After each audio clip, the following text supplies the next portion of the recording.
காஞ்சிபுரம் அருகே நீர்வள்ளூர் தனியார் தொழிற்சாலையில் பணி நீக்கம் செய்யப்பட்ட 4 தொழிலாளர்கள் தர்ணா போராட்டத்தில் ஈடுபட்டு வருவதால் பரபரப்பு ஏற்பட்டுள்ளது.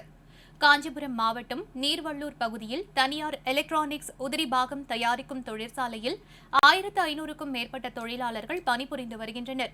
இந்நிலையில் தொழிலாளர்களின் பல்வேறு கோரிக்கைகளுக்கு தொழிற்சாலை நிர்வாகம் செவி சாய்க்காததால் CIDU சார்பில் 92 நிரந்தர தொழிலாளர்கள் போராட்டத்தில் ஈடுபட்டுள்ளனர்.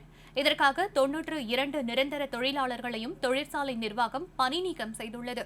இது தொடர்பான வழக்கு நீதிமன்றத்தில் நடந்து வரும் நிலையில் தங்களுக்கு மீண்டும் பணி வழங்கிடக் கோரி காஞ்சிபுரம் மாவட்ட ஆட்சியர், காஞ்சிபுரம் MP, MLA, உள்ளாட்சி பிரதிநிதிகள் உள்ளிட்ட பல்வேறு தரப்பினருக்கு தொழிலாளர்கள் கோரிக்கை விடுத்து தொடர் போராட்டத்தில் ஈடுபட்டு வருகின்றனர்.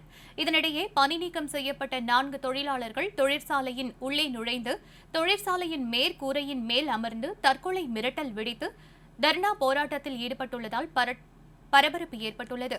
தங்களது கோரிக்கைகள் நிறைவேற்றாவிட்டால் கீழே குதித்து தற்கொலை செய்து கொள்வோம் என்று 4 தொழிலாளர்களும் கூறியதால் ஏராளமான போலீசாரும் தீயணைப்பு வீரர்களும் குவிக்கப்பட்டனர். இதனால் தொழிற்சாலை வளாகத்தில் பதற்றம் ஏற்பட்டது.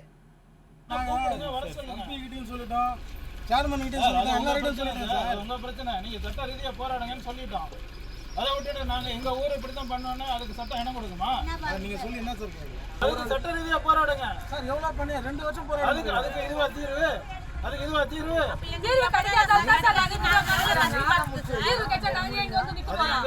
போலீஸ் வேலை என்னவோ அதைத்தான் நாங்க செய்ய முடியும். 2 வருஷமா தீர்வு கிடைக்காத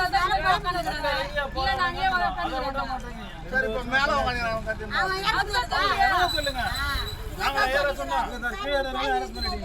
இறங்க சொல்லுங்க.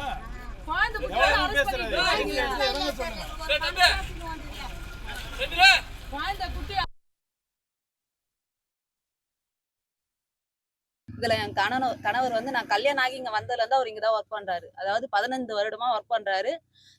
கம்பெனி ஸ்டார்ட் பண்ணதுல இருந்து ஒர்க் பண்ண ஆரம்பிச்சவரு இந்த 15 வருஷமா எம்ப்ளாயா ஒரு இந்த லெவலுக்கு அவர் வந்திருக்காரு.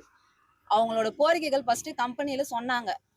ஒரு சின்ன சின்ன பிரச்சனை, போனஸ் ப்ராப்ளம் அந்த மாதிரி தான் வந்தது. ஆனா அவங்களோட பிரச்சனை எதுவுமே அவங்க வந்து நிறைவேற்றல. சரி, நம்மளால அடுத்த கட்டமா நம்ம எந்த இதுக்கு போலான்னு அவங்க நினைச்சப்போ இந்த மாதிரி போய் ஒரு சங்கத்தை அணுகுனாங்க. CITன்ற சங்கத்தை அணுகுனாங்க. அந்த அணுகுன அடுத்த 24 மணி நேரத்திலே அந்த CITல இருக்கிற தலைவருக்கு 12 பேரை சஸ்பெண்ட் பண்ணாங்க. அவங்களுக்கு துணையா வந்த இவங்க மீதி இருந்தவங்களே சஸ்பெண்ட் பண்ணாங்க. மொத்தம் 95 பேர் இங்க வேலை செய்யறாங்க சார். அவங்க மட்டும்தான் இங்க கம்பெனி எம்ப்ளாயிஸ்.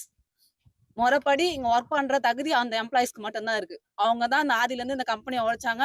அந்த கம்பெனியை முன்னேற்றத்துக்கு இந்த அளவுக்கு அவங்க போராடினாங்க. எந்த வித தப்புமே பண்ணல. அவங்க அணுகுனது அந்த நம்மளோட கோரிக்கை இங்க கம்பெனில ஏத்துக்கல, அதனால நாங்க CITக்கு போறோம் அப்படின்னு சொல்லி அவங்க CITக்கு போனது மட்டும்தான் சார் அவங்க தப்பு இல்ல. அது மூலியமா எதனா நடைபெறும், நம்மளுக்கு எதனா நம்ம வாழ்க்கைக்கு நம்மளோட இது எதனா நடைபெறும் சொல்லிட்டு அதை போனாங்க. அது போனது ஒண்ணு தப்புன்னு சொல்லி அவங்க எல்லாரையும் சஸ்பெண்ட் பண்ணிருக்காங்க சார். ஆளுங்களே கிடையாது சார். ஆனா இந்த ஊர்லயே தலைவர் இருக்காங்க, பக்கத்துலயே MP இருக்காரு, எல்லாருமே இருக்காங்க. அவங்க கிட்ட எல்லாம் போனோம். அவங்க கிட்ட எல்லாம் கூட போய் போராடணும். கலெக்டர் ஆபீஸ்ல போய் மனு கொடுத்தோம். இங்கேயே எங்களை போராட்டத்தை நிறுத்தி வாங்க நீங்க கலெக்டர் கிட்ட மனு கொடுங்கன்னு சொல்றாங்க. ஆனா போராட்டம் நடத்தி 1.5 வருஷம் ஆகுது. அங்க கலெக்டர் கிட்ட போய் மனு கொடுக்குறாங்க. ஆனா கலெக்டர் இல்ல, அங்க அசிஸ்டன்ட் கலெக்டர் இருந்தாரு. அவங்க சொல்றாங்க இந்த மாதிரி ஒரு போராட்டம் நடக்கிறதே எங்களுக்கு தெரியாது. இந்த மாதிரி ஒரு போராட்டம் நடக்குதே எங்களுக்கு தெரியாது. அப்ப நாங்க இவ்வளவு இங்க 2 வருஷமா இப்ப 2 வருஷம் ஆச்சு சார் கஷ்டப்பட்டு இருக்கோம். எங்களுக்கு எந்த இதுவுமே இல்லை. எதனா ஒரு முடிவு இருந்தாதான் நாங்க வேற ஒரு வேலையும் தேடி போக முடியும். எங்களோட வாழ்வாதாரத்தை நாங்க என்ன பண்றதுன்னே தெரியல சார். ரொம்ப மன உளைச்சிக்கு தான் இன்னைக்கு கம்பெனி மேல ஏறி உக்காந்துருக்காங்க. அவங்களுக்கே என்ன பண்றது தெரியாம தான் இந்த மன உளைச்சி. அவங்களுக்கு எதனா ஆச்சுன்னா யார் சார் பொறுப்பு?